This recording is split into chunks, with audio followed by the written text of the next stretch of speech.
అందరికీ నమస్తే. మనం మే నెలలో రాశి ఫలాలు మారినవి అసలు ఎవరికి ఎలా ఉండబోతుంది ఏంటి అనేది మే నెల మాస ఫలాల వీడియోలో మనం చూసాం కదా.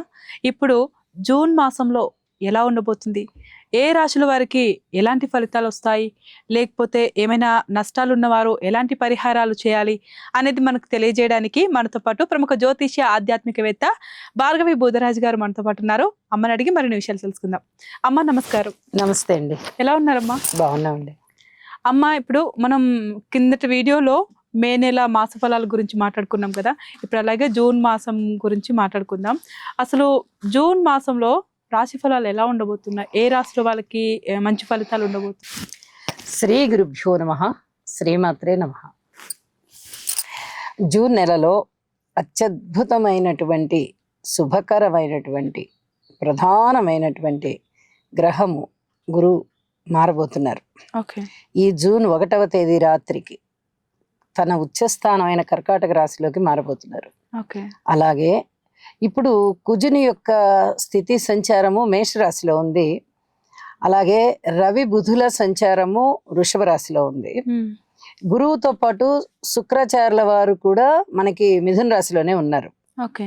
అంటే రవి ఒక్కరే వృషభ రాశిలో ఉన్నారు. బుధ గురు శుక్రులు ముగ్గురు కూడా మిథున రాశిలో ఉన్నారు. గురువు వెంటనే మారిపోతున్నారు. ఓకే. జూన్ నెలలోనే ఈ 1వ తేదీన రాత్రి మారిపోతున్నారు. కాబట్టి చాలా చాలా అద్భుతమైన ఫలితాలు. అంటే రవి మారుతున్నారు, కుజుడు మారుతున్నారు, బుధ శుక్రులు మారుతున్నారు, గురువు గారు మారుతున్నారు. 5 గ్రహాలు మారుతున్నాయి. ప్రతి 2.5 రోజుకి చంద్రుడు మారిపోతారు. కాబట్టి చంద్రుడు కూడా మారిపోతున్నారు. నెల అంతం వచ్చేటప్పటికల్లా ఇప్పుడు ఈ వృశ్చిక రాశిలో ఉన్నవారు నెల ఆఖరు వచ్చేటప్పటికి, మాసాంతం వచ్చేటప్పటికి ధనుసు రాశిలోకి వెళ్తున్నారు. అంటే ఏ రాశిలో ఉన్నప్పుడు ఆ రాశిలో ఫలితాలే చంద్రుడు ఇస్తారు.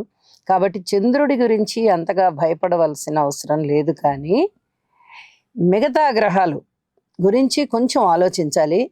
శని గారి యొక్క స్థితి సంచారం ఎప్పుడైతే మీన రాశిలో ఉందో, మరి ఏ రాశుల వాళ్ళకి ఏలినాటి శని ప్రభావం ఉంటుంది అంటే కుంభరాశి వాళ్ళకు ఉంటుంది, అలాగే మీనరాశి వాళ్ళకు ఉంటుంది, మేషరాశి వాళ్ళకు ఉంటుంది.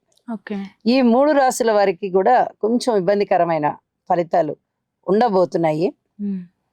అలాగే ధనస్సు రాశి వారికి అర్ధాష్టమ శని సంచారం జరుగుతోంది. కాబట్టి కొంచెం ఇబ్బందికర పరిస్థితుల్ని వీరు ఎదుర్కోవాల్సి వస్తుంది. అలాగే సింహరాశి వారికి ఈ శనిగారి సంచారం అష్టమ స్థానంలో ఉంటున్న కారణం చేత వీరు కూడా కొన్ని రకాల శనిగారి దుష్పరిణామాలకి కొంచెం ఇబ్బందులు పడవలసి వస్తుంది. కాబట్టి శనిగారికి తప్పనిసరిగా స్తోత్రపారాయణాలు చేసుకోవాలి, తైలాభిషేకం చేసుకోవాల్సి ఉంటుంది. అలాగే కొన్ని నల్ల నువ్వులు దానం ఇవ్వడము చాలా చాలా మంచిది. హనుమాన్ చాలీసా పారాయణ చేయడము చాలా చాలా మంచిది. ఈ రాసుల వారు ఈ జాగ్రత్తలు అయితే ముందు తప్పనిసరిగా తీసుకోవాలి. తదుపరి కుజుని యొక్క గమనము ఎప్పుడైతే మేషరాశిలో ఉంటోందో, కొన్ని రోజులు మేషరాశిలో ఉంటుంది ఈ జూన్ నెలలో. అయితే ఇక్కడ రుచిక మహాపురుష యోగాన్ని సూచిస్తుంది. జన్మజాతకంలో అయితే ఖచ్చితంగా రుచిక మహాపురుష యోగం అనే చెప్తాము. అయితే మనం గోచారం కాబట్టి గోచారంలో యోగాలను ఎక్కువగా తీసుకోము. అందువల్ల ఏమవుతుందంటే కొంచెం ఫలితం తగ్గినట్టుగా ఉంటుంది. కానీ స్వస్థానంలో ఉన్నటువంటి గ్రహము అత్యద్భుతమైన ఫలితాలను ఇస్తుంది ఎప్పుడు కూడాను.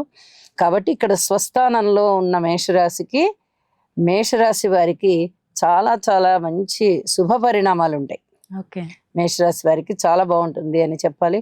అలాగే రవి యొక్క గమనము వృషభ రాశిలోకి ఉండి కొంచెం ఈ నెల మధ్యలోకి వెళ్ళేటప్పటికి 15వ తేదీ లేదా 16వ తేదీ ఆ 2 రోజుల్లోనూ మిథున రాశిలోకి మారిపోతున్నారు. మిథున రాశిలో ఉన్నటువంటి శుక్ర బుధులు ఇద్దరు కూడా కర్కాటక రాశిలోకి గురువు గారితో పాటు మారిపోతున్నారు. కాబట్టి శుభగ్రహాలు కర్కాటక రాశిలోకి వచ్చేస్తున్నాయి.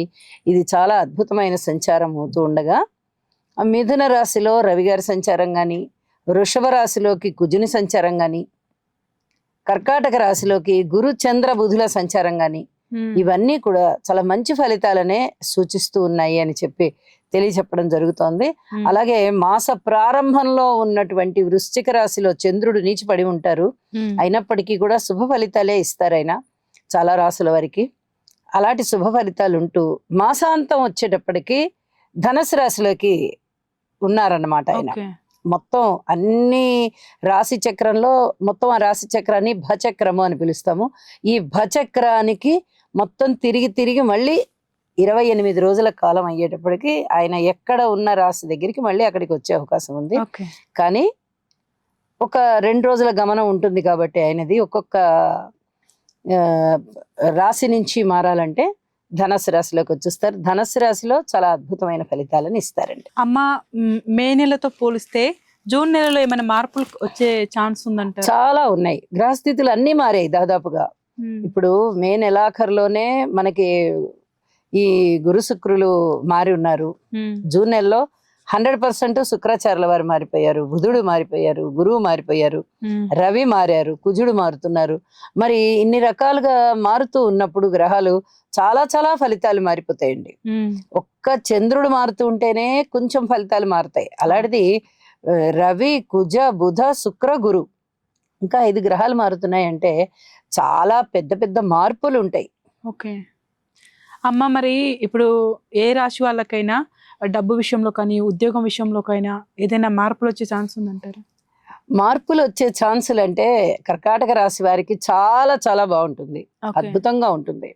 కర్కాటక రాశికి రాశిలోకే గురువు ఉచ్చ స్థానం పొంది ఉన్నారు కాబట్టి అద్భుతమైన మార్పులు ఉంటాయి. అలాగే మిథున రాశి వారికి కూడా చాలా అద్భుతమైన మార్పులు ఉన్నాయి అని చెప్పి తెలియచెప్పడం జరుగుతుంది. కన్యా రాశి వారికి చాలా బాగుంటుంది. తులారాశి వారికి కొంచెం అటు ఇటుగా ఉంటాయి ఫలితాలు. వృశ్చిక రాశి వారికి చాలా చాలా బాగుంటుంది. మకర రాశి వారికి అద్భుతంగా ఉంటుంది. మీన రాశి వారికి అద్భుతంగా ఉంటుంది. కొన్ని రాశులకి ధనయోగాలు బాగా పడుతున్నాయండి. అందులో చీకు చింత లేకుండా కళ్ళు మూసుకొని వెళ్ళిపోవచ్చు అనమాట. అంత అద్భుతంగా ధనయోగాలు పడుతున్నాయి. అమ్మ, ఇప్పుడు జూన్ నెలలో చాలా మార్పులు కనిపించబోతున్నాయి అని చెప్పారు కదా, మరి రాశుల వైజ్ గా చూస్తే ఎలా ఉంటుంది? ముందుగా మేషరాశి వారికి ఎలా ఉండబోతుంది? మేషరాశి వారికి మనకి చతుర్థ స్థానంలోకి గురువు గారు వచ్చేసారు. వ్యయ స్థానంలో శని గారు కూర్చొని ఉన్నారు. మరి లాభస్థానంలో రాహు ఉన్నారు. ఇటువైపు చూస్తే పంచమ స్థానంలో కేతు ఉన్నారు. అంటే ప్రధాన గ్రహాలని ముందరగా తీసుకున్నట్టయితే ఒక రాహు గారి బలమే చాలా బాగా కనిపిస్తోంది. మరి కుజుని యొక్క బలము కొంతకాలమే బాగుంటుంది జూన్ నెలలో, కాబట్టి చాలా అద్భుతంగా ఉంటుంది అని అయితే చెప్పడానికి లేదు. చాలా వరకు జాగ్రత్తలు తీసుకోవడం మంచిది. ఇటు గురు బలం లేదు, అర్ధాష్టమ గురు సంచారం. ఇటు శని గారి బలం లేదు, వ్యయంలో ఉన్న శని ప్లస్ ఏలినాటి శని. ఈ 2 రకాలుగా వాళ్ళకి ఇబ్బందులు ఉన్నందువల్ల, ఈ గ్రహస్థితుల అనుకూలత లేనందువల్ల చాలా వరకు జాగ్రత్తలు తీసుకోవాల్సినటువంటి పరిస్థితే కనిపిస్తోంది. అలాగే శుక్రాచార్యుల వారి బలము లేదు, రవి బలము లేదు. ఎప్పుడైతే గ్రహ బలాలు తక్కువగా ఉన్నాయో వీళ్ళు తీసుకోవాల్సినటువంటి జాగ్రత్తలు ఎక్కువగా ఉండాలి, పరిహారాలు ఎక్కువగా చేసుకోవాలి. ఇంటి ఇలవేల్పుని తప్పనిసరిగా పూజించుకోవాల్సినటువంటి పరిస్థితి ఉంటుంది. ఎప్పుడూ కూడా మానద్దు, ఇంటి ఇలవేల్పు పూజ మానద్దు. అలాగే శనిగారికి తైలాభిషేకం చేసుకోవడము. ఊహించని విధంగా ధన లాభాలు అయితే ఉన్నాయి, కానీ అవి ఎంతవరకు అంటే నెలంతా రావు లాభాలు. ఊహించని విధంగా లాభాలంటే అనుకోకుండా వచ్చేది ఒకసారో 2 సార్లు ఉంటుంది. దానివల్ల మొత్తం నెలంతటికి సరిపడా ధనము వస్తుందా, లేకపోతే అన్ని అవసరాలకి సరిపడా ధనము వస్తుందా మనకి అంటే అది కొంచెం అపనమ్మకమే. ఎందుకంటే ఇక్కడ ఏలినాటి శని జరుగుతోంది కాబట్టి శనిగారి బలం లేకపోవడం వల్ల కానీ, ఇటు గురువు గారి బలం లేకపోవడం వల్ల కానీ చాలా వరకు ఇబ్బందులే కనిపిస్తున్నాయి. కుటుంబ రీత్యా ఇబ్బంది కనిపిస్తోంది. అన్నదమ్ముల సహాయ సహకారాలు అంత బాగా కనిపించడం లేదు. తృతీయంలో బుధుడు కొంతకాలమే ఉంటున్నారు. తర్వాత చతుర్థంలో బుధుడు ఉన్నారు. బుధుని వల్ల వచ్చేటటువంటి లాభాలు అయితే ఉన్నాయి. ఏదో వ్యాపారం బాగుంటుంది, సజావుగా నడుస్తుంది అనే గాని కుప్పలు కుప్పలుగా లాభాలు వచ్చేస్తాయని ఎలాంటిది లేదు. సంతాన రీత్యా జాగ్రత్తలు తీసుకోవాలి, ఆరోగ్య రీత్యా జాగ్రత్తలు తీసుకోవాలి. ధన వ్యయం ఎక్కువగా కనిపిస్తోంది. అలాగే వివాహాది శుభకార్యాలు కుదురుతాయి అంటే ఇటు గురుబలం లేక అటు శనిగారి బలం లేక కనిపించబోవడం లేదు. ఎవరైనా విడాకులకి అప్లై చేస్తున్నట్టయితే విడాకులు వచ్చేటటువంటి పరిస్థితి కనిపిస్తుంది. వ్యాపార భాగస్వాములు కూడా కొంచెం ఐకమత్యంతో ఉండడానికి ప్రయత్నం చేయాలి. అలాగే వివాహ జీవితంలో కూడా భార్యాభర్తలు కొంచెం జాగ్రత్తగా ఉండడం అనేది ప్రయత్నం చేయాలి. అంత Okay. బాగా కలివిడిగా ఉండేటటువంటి పరిస్థితి కనిపించట్లేదు. అలాగే పిత్రార్జితాలు ఏమన్నా వీళ్ళకి వచ్చేటటువంటి అవకాశం ఉందా అంటే అలాంటివేవీ కనబడబోవడం లేదు. అసలు Okay. గురుబలమే లేదు. ఇంకా అలాంటి ఆర్జితాలు ఏమొస్తాయి? చాలా మరి కష్టం అవుతుంది. జాబ్ లో కానీ లేకపోతే బిజినెస్ లో కానీ కొత్త అవకాశాలు వచ్చే ఛాన్స్ ఏమైనా కొత్త ఉందంటారా? అవకాశాలు ఏవి రావండి. ఓకే. ఉమ్. ఇప్పుడు ఎప్పుడు రావడానికి అవకాశం ఉందంటే ఈ జూన్ నెల ఆఖరిలో ఓకే.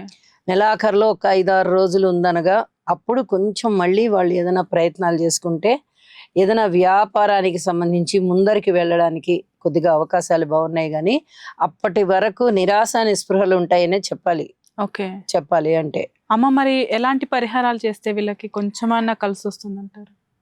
వీళ్ళకి ఫస్ట్ చెప్పినట్టుగా ఇంటి ఎలవేల్పుని పూజ చేయాలి. ఆయన మన రక్షకుడు అనమాట. ఎట్టి పరిస్థితుల్లో వదలకూడదు. ఇంటి ఎలవేల్పుకి తరతరాలుగా వచ్చేటటువంటి పూజా పునస్కారము కొనసాగించాలి. అలాగే పెద్దలని సేవించడం, ఇటు గురువు గారికి కానీ ఇటు శని గారికి కానీ పెద్దల్ని సేవించడం అన్నా పేదవాళ్ళకి సహాయం చేయడం అన్నా చాలా చాలా ఇష్టంగా ఉంటుంది. వాళ్ళు శాంతి వహిస్తారు అనమాట. కాబట్టి కొంచెం ఇలాంటి పనులు చేసినట్టయితే దాన ధర్మాల విషయంలో మన స్థాయికి తగినట్టుగా అని కాకుండా మన స్తోమతకు తగినట్టుగా అన్నట్టుగా చెయ్యండి. చేసినట్టయితే మేషరాశి వారికి బాగుంటుంది.